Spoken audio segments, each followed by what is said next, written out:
A lesson from a frog. A group of frogs were hopping contentedly through the woods, going about their froggy business, when two of them fell into a deep pit.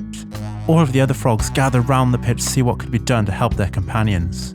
When they saw how deep the pit was, the rest of the dismayed group agreed that it would be hopeless and told the two frogs in the pit that they should prepare themselves for their fate. They were as good as dead. Unwilling to accept this terrible fate, the two frogs began to jump with all of their might. Some of the frogs shouted into the pit that it was hopeless, and the two frogs wouldn't be in that situation just if they were a bit more careful, more obedient to the froggy rules, and a bit more responsible.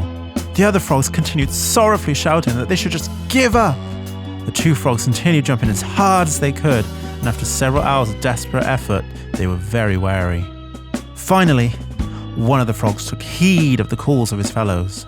Spent and disheartened, he quietly resolved to his fate, lay down at the bottom of the pit, and died as the others looked on with helpless grief.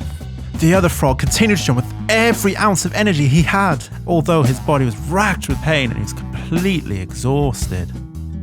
His companions began anew, yelling for him to accept his fate, stop the pain, and just give up.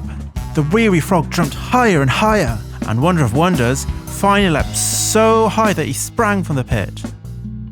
Amazed, the other frogs celebrated his miraculous freedom and then gathered around him and asked, "Why did you continue jumping when we told you it was impossible?" Reading their lips, the astonished frog explained to them that he was deaf, and when he saw their gestures and shouting, he thought they were cheering him on. What he saw as encouragement inspired him to try harder and harder and to succeed against all odds.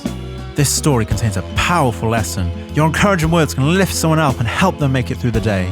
Your destructive words can cause deep wounds. They may be the weapons that destroy someone's desire to continue trying, or even their life. Your destructive, careless words can diminish someone in the eyes of others, destroy their influence, and have a lasting impact on the way that others respond to them.